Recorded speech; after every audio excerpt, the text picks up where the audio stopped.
नमस्कार दोस्तों, मैं अंकित वर्मा आप सभी का स्वागत करता हूं स्कॉलर स्टडी के अपने यूट्यूब चैनल पर। तो आज की इस वीडियो में हम 17 सितंबर के करंट अफेयर से रिलेटेड सारे इंपॉर्टेंट क्वेश्चंस को कवर करेंगे। तो चलिए वीडियो को शुरू करते हैं। तो हमारा पहला क्वेश्चन आ रहा है, भारत में मिशन अमृत सरोवर के तहत 8,462 8,462 झीलें विकसित कर कौन सा राज्य अव्वल रहा है?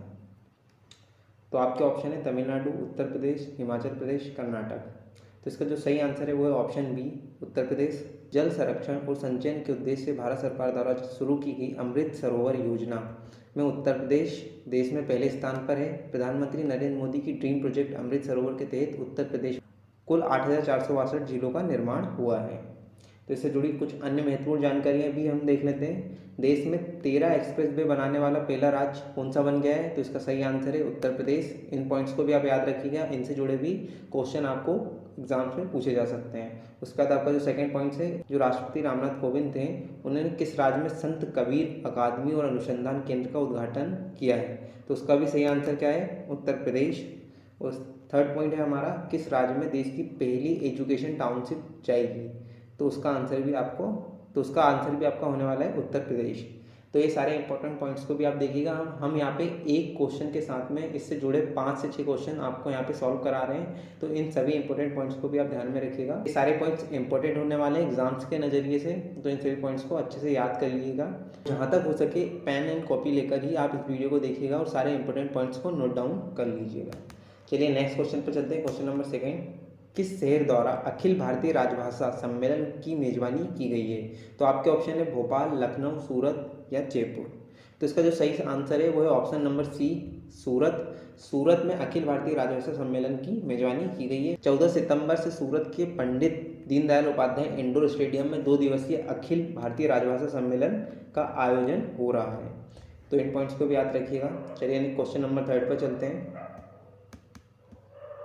तो हमारा जो क्वेश्चन नंबर 3 है, ट्विटर पर 50 मिलियन फॉलोअर्स वाले पहले क्रिकेटर कौन बन गए हैं? तो आपके ऑप्शन है रोहित शर्मा, सचिन तेंदुलकर, अनिल कुंबले, विराट कोहली। जैसे कि इस प्रश्न का आंसर अधिकतर लोगों को पता होगा, क्योंकि सभी को पता है विराट कोहली हमेशा सोशल मीडिया पर छाए रहते हैं। तो उसी प्रकार से इसका सही आंसर है वो है विराट कोहली। तो एशिया कप में शानदार प्रदर्शन के बाद अब विराट कोहली के लिए एक शानदार खबर सामने आई है और अब सोशल मीडिया प्लेटफॉर्म ट्विटर पर इनके फॉलोअर्स की संख्या 50 मिलियन के पार हो गई है। कोहली दुनिया के पहले ऐसे क्रिकेटर बन गए जिनके ट्विटर पर फॉलोअर्स की संख्या 50 मिलियन क्रॉस कर गई है। तो जैसे कि आप सभी को पता होगा, विराट कोहली के इंस्टाग्राम पर भी इंडिया में सबसे ज़्यादा फॉलोअर्स है, 200 मिलियन प्लस इंस्टाग्राम पर विराट कोहली के फॉलोअर्स हैं। क्रिकेट जगत से जुड़ी इंपॉर्टेंट जानकारियों को भी हम यहाँ पे देख लेते हैं। लीजेंड्स लीग क्रिकेट ने किस भारतीय महिला क्रिकेटर को ऑल वुमेन मैच आधिकारिक टीम का एम्बेसडर नामित किया है? तो इसका जो सही आंसर है वो है झूलन गोस्वामी। चलिए सेकंड पॉइंट है आपका, किस देश ने क्रिकेट इतिहास का सबसे बड़ा वनडे क्रिकेट स्कोर बनाया है?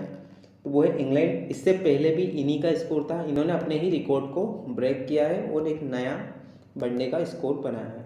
चलिए क्वेश्चन नंबर 4 पर चलते हैं। हमारा क्वेश्चन नंबर 4 है, आपका क्वेश्चन क्या है? काकाड़ू युद्धाभ्यास में भाग लेने के लिए भारतीय नौसेना का आईएनएस सतपुड़ा और पीआई समुद्री गश्ती विमान किस देश के तट पर पहुंचे हैं? तो आपके ऑप्शन है अमेरिका, ईरान, ऑस्ट्रेलिया या जापान। तो इसका जो सही आंसर है वो है ऑस्ट्रेलिया। रॉयल ऑस्ट्रेलियाई नौसेना द्वारा आयोजित काकाड़ू युद्धाभ्यास में भाग लेने के लिए भारतीय नौसेना का आईएनएस सतपुड़ा और पीआई समुद्री गश्ती विमान ऑस्ट्रेलिया के डार्विन पहुंचे हैं। भारतीय नौसेना के मुताबिक इस बहुराष्ट्रीय अभ्यास 14 नौसेनाओं के जहाज, समुद्री वाहन शामिल होंगे। यह अभ्यास 2 सप्ताह तक चलेगा। ओके, इससे जुड़ी अन्य महत्वपूर्ण जानकारियों को भी हम देख लेते हैं। किस भारतीय शिपयार्ड द्वारा भारत का पहला घरेलू हाइड्रोजन ईंधन वाला इलेक्ट्रिक पोत बनाने की घोषणा की गई है? तो कोचिन शिपयार्ड लिमिटेड कोची द्वारा ये इलेक्ट्रिक पोत बनाने की घोषणा की गई है। ब्रजेश कुमार को गोवा शिपयार्ड के नए उपाध्याय के रूप में नियुक्त किया गया है। तो चलिए क्वेश्चन नंबर 5 पर चलते हैं। तो हमारा क्वेश्चन नंबर 5 है, किस राज्य में स्थित राखी गढ़ी में दुनिया का सबसे बड़ा हड़प्पा संस्कृति का संग्रहालय बनाया जाएगा? तो आपके ऑप्शन है पंजाब, राजस्थान, हरियाणा या गुजरात। तो इसका जो सही आंसर है वो है हरियाणा। हड़प्पा संस्कृति का दुनिया का सबसे बड़ा संग्रहालय हरियाणा की राखी गढ़ी में लगभग 5000 साल पुरानी सिंधु घाटी कलाकृतियों को प्रदर्शित करने के लिए बनाया जा रहा है। इससे जुड़े कुछ इंपॉर्टेंट पॉइंट्स को देख लेते हैं। किस राज्य ने चिराग योजना शुरू की है? तो हरियाणा राज्य ने चिराग योजना शुरू की है। उसके बाद है किस राज्य के तंजावुर में पहला खाद्य सुरक्षा संग्रहालय का उद्घाटन किया है? तो इसका जो सही आंसर है वो है तमिलनाडु। तमिलनाडु राज्य में तंजावुर में पहला खाद्य सुरक्षा संग्रहालय का उद्घाटन किया है। उसके बाद पॉइंट नंबर सेकंड, कहाँ भारत के पहले ओपन रॉक संग्रहालय का उद्घाटन किया गया है? तो वो है हैदराबाद। हैदराबाद में भारत के पहले ओपन रॉक संग्रहालय का उद्घाटन किया गया है। नेक्स्ट क्वेश्चन पर चलते हैं। क्वेश्चन नंबर 7, किसके द्वारा लिखित रजनी के मंत्र पुस्तक का प्रकाशन किया गया है? तो आपके ऑप्शन है ख्वाजा अहमदी, मकबूल अहमद आजाजिक, सैयद मुजद्दास, पीसी बाला सुब्रमण्यम। तो इसका जो सही आंसर है वो है पीसी बाला सुब्रमण्यम, ऑप्शन नंबर डी। लेखक पीसी बाला सुब्रमण्यम, पीसी बाला ने अंग्रेजी में एक नई किताब रजनी के मंत्र life lessons from India most loved superstar लिखी है। बता दें ये जेको पब्लिशिंग हाउस इंडिया द्वारा प्रकाशित किया गया था।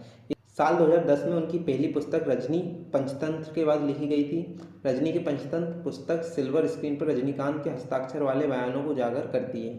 पीसी वाला की पहली ई बुक रजनी पंचतंत्र और राजा कृष्णमूर्ति को बेस्ट सेलर मिला है। पीसी वाला एक पब्लिक स्पीकर भी हैं।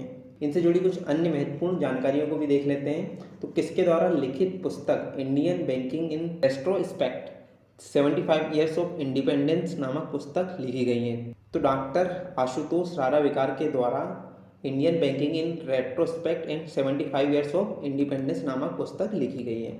उसके बाद हमारा सेकंड पॉइंट, किस राज्य के मुख्यमंत्री द्वारा लॉकडाउन लिरिक्स नामक पुस्तक का विमोचन किया गया है? तो उड़ीसा के मुख्यमंत्री द्वारा लॉकडाउन लिरिक्स नामक पुस्तक का विमोचन किया गया है। आई होप आपको ये सारी जानकारियाँ अच्छी लग रही होगी और आपको पढ़ने में इंटरेस्ट आ रहा होगा। इन सभी पॉइंट्स को नोट डाउन कर लीजिए क्योंकि ये सारे इंपॉर्टेंट पॉइंट्स आपको एग्जाम में पूछे जा सकते हैं। हर एग्जाम में इन सभी प्रश्नों का आने की संभावना अत्यधिक है। चलिए नेक्स्ट क्वेश्चन पे चलते हैं। किस राज्य सरकार द्वारा मुख्यमंत्री गोवंश मोबाइल चिकित्सा योजना शुरू की गई है? तो आपके ऑप्शन है झारखंड, छत्तीसगढ़, कर्नाटक, तेलंगाना। तो छत्तीसगढ़ राज्य के द्वारा मुख्यमंत्री गोवंश मोबाइल चिकित्सा योजना शुरू की गई है। तो इसका जो सही आंसर है वो ऑप्शन बी छत्तीसगढ़। और इसके साथ ही हम इससे जुड़े कुछ अन्य तथ्य को देखेंगे। छत्तीसगढ़ राज्य में दुर्गम, पठारी, जंगली तथा ग्रामीण इलाका होने के कारण चिकित्सा सेवाओं का काफ़ी अभाव पाया जाता था। लेकिन छत्तीसगढ़ सरकार द्वारा प्रदेश के लोगों को बेहतर स्वास्थ्य सेवाएं देने का संकल्प लिया था। प्रदेश के नागरिकों को मुख्यमंत्री हाट बाजार क्लिनिक योजना तथा मुख्यमंत्री शहरी स्लम स्वास्थ्य योजना से भी सभी लोगों को काफ़ी अच्छे स्वास्थ्य सेवाएं मिल रही हैं। तो कुछ इस प्रकार से मुख्यमंत्री गोवंश मोबाइल चिकित्सा योजना छत्तीसगढ़ में शुरू की गई है। और इससे जुड़े कुछ महत्वपूर्ण जानकारियों को भी हम देख लेते हैं। तो किस राज्य सरकार ने मुख्यमंत्री नाश्ता योजना शुरू करने की घोषणा की है? तो तमिलनाडु सरकार ने मुख्यमंत्री नाश्ता योजना शुरू करने की घोषणा की है। इन पॉइंट्स को भी आप अच्छे से याद कीजिएगा, ये सारे पॉइंट्स आपके लिए इंपॉर्टेंट होने वाले हैं। उसका जो नेक्स्ट पॉइंट है हमारा, किस राज्य सरकार ने मुख्यमंत्री मेहतारी न्याय रथ यात्रा की शुरुआत की है? तो इसका भी सही आंसर है छत्तीसगढ़। छत्तीसगढ़ ने मेहतारी न्याय रथ यात्रा की शुरुआत की है। उसका पॉइंट नंबर 3 देख लेते हैं हम, किस राज्य सरकार ने स्वामी विवेकानंद युवा शक्ति योजना की शुरुआत की है? तो कर्नाटक राज्य ने स्वामी विवेकानंद युवा शक्ति योजना की शुरुआत की है। इन सारी योजनाओं को भी आप अच्छे से देख लीजिएगा। चलिए नेक्स्ट क्वेश्चन पर चलते हैं, क्वेश्चन नंबर 9। तो जो हमारा क्वेश्चन नंबर 9 है, विश्व ओजोन दिवस कब मनाया जाता है? तो आपके ऑप्शन है 14 सितंबर, 15 सितंबर, 16 सितंबर, 17 सितंबर। तो इसका जो सही आंसर है वो है 16 सितंबर। 16 सितंबर को विश्व ओजोन दिवस मनाया जाता है। विश्व ओजोन दिवस प्रतिवर्ष 16 सितंबर को मनाया जाता है। ये दिन ओजोन परत को नष्ट करने वाले पदार्थों पर मॉन्ट्रियल प्रोटोकॉल पर हस्ताक्षर करने की याद दिलाता है। इस दिन दुनिया भर से लोगों के वार्ता और संगोष्ठियों के लिए मॉन्ट्रियल प्रोटोकॉल में शामिल होने की उम्मीद है। इसे ओजोन परत के संरक्षण के लिए अंतर्राष्ट्रीय दिवस के रूप में भी मनाया जाता है। तो इस प्रश्न के साथ साथ जुड़े और अन्य दिवस को भी देखेंगे। तो 1 मार्च को शून्य भेदभाव दिवस मनाया जाता है। उसके बाद 3 मार्च को विश्व वन्यजीव दिवस मनाया जाता है। उसके बाद 4 मार्च को राष्ट्रीय सुरक्षा दिवस मनाया जाता है। 8 मार्च को अंतर्राष्ट्रीय महिला दिवस मनाया जाता है। उसके बाद 9 मार्च को धूम्रपान निषेध दिवस भी मनाया जाता है। तो इन सभी इंपॉर्टेंट दिवस को भी याद रखिएगा। इन सभी दिवसों से जुड़े क्वेश्चन ऑलरेडी व्यापम में पूछे जा चुके हैं, तो इन सभी दिवसों को भी आप याद रखिएगा। तो चलिए लास्ट क्वेश्चन पर चलते हैं, question number 10। 5 lakh crore market cap पार करने वाला देश का तीसरा बैंक कौन बन गया है? तो आपके ऑप्शन है Punjab national bank, state bank of India, Kotak Mahindra bank और बैंक ऑफ महाराष्ट्र। तो इसका जो सही आंसर है वो है option number B, state bank of India. Bharat का 5 लाख करोड़ मार्केट कैप पार करने वाला देश का तीसरा बैंक बन गया है। इस देश के सबसे बड़े सरकारी बैंक भारतीय स्टेट बैंक एसबीआई का शेयर 52 हफ्तों की नई ऊंचाइयां 574.75 रुपये के भाव पर पहुंच गया है। इसके साथ ही बैंक का मार्केट कैप 5 लाख करोड़ रुपए के पार पहुंच गया है। 5 करोड़ के मार्केट कैप क्लब में पहुंचने वाला एसबीआई देश का तीसरा बैंक है। इसके पहले एचडीएफसी बैंक और आईसीआईसीआई बैंक ये उपलब्धि हासिल कर चुके हैं। टॉप 10 मार्केट कैप की लिस्ट में एसबीआई 7वें स्थान पर है। इससे जुड़ी कुछ अन्य महत्वपूर्ण जानकारियों को भी हम देखेंगे। तो किस बैंक ने उत्सव 100 अवधि जमा योजना शुरू की है? तो स्टेट बैंक ऑफ इंडिया ने ये योजना शुरू की है। उसके साथ ही किस बैंक ने वरिष्ठ नागरिकों के लिए एक नया फीचर वाव वर्ल्ड गोल्ड लॉन्च किया है? तो बैंक ऑफ बड़ौदा ने वाव वर्ल्ड गोल्ड लॉन्च किया है। उसके बाद किस बैंक ने लाइफ स्टाइल केंद्रित कॉर्पोरेट वेतन खाता लॉन्च किया है? तो कोटक महिंद्रा बैंक ने लाइफ स्टाइल केंद्रित कॉर्पोरेट वेतन खाता लॉन्च किया है। उसके साथ ही किस बैंक ने 10 लाख रुपए के चेक भुगतान के लिए सकारात्मक वेतन प्रणाली लागू की है? तो पंजाब नेशनल बैंक ने सकारात्मक वेतन प्रणाली लागू की है 10 लाख रुपए के चेक भुगतान के लिए।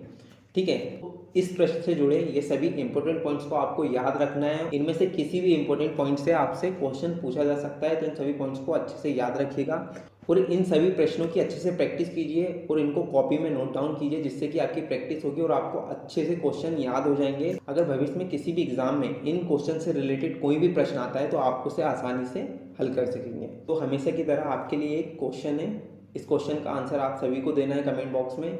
तो आज का आपका क्वेश्चन है, सफ़ेद बाघों की भूमि मध्य प्रदेश के किस जिले को कहा जाता है? तो आपके ऑप्शन है रीवा, छतरपुर, ग्वालियर, इंदौर। तो इनमें से किसे सफ़ेद बाघों की भूमि कहा जाता है? इसका आंसर आप सभी को कमेंट बॉक्स में बताना है। जिस किसी को भी इसका आंसर पता हो वो हमें कमेंट बॉक्स में ज़रूर बताएं। तो आई होप आपको ये वीडियो पसंद आई होगी। अगर वीडियो पसंद आए तो वीडियो को लाइक एंड चैनल को सब्सक्राइब कीजिए एंड अपने फ्रेंड लोगों के साथ शेयर कीजिए। हम डेली बेसिस पर कुछ ना कुछ इंप्रूवमेंट करने की कोशिश कर रहे हैं। जितना ज़्यादा हो सकता है उतना मटेरियल यहाँ पे कवर करने की कोशिश कर रहे हैं। तो आगे भी आपको ऐसी ही इंफॉर्मेशनल वीडियो मिलती रहेंगी। तो चैनल को सब्सक्राइब कीजिए और अपने फ्रेंड लोगों के साथ शेयर कीजिए। तो मिलते हैं नेक्स्ट ऐसी ही इंफॉर्मेशनल वीडियो के साथ। Thank you for watching my video. जय हिंद।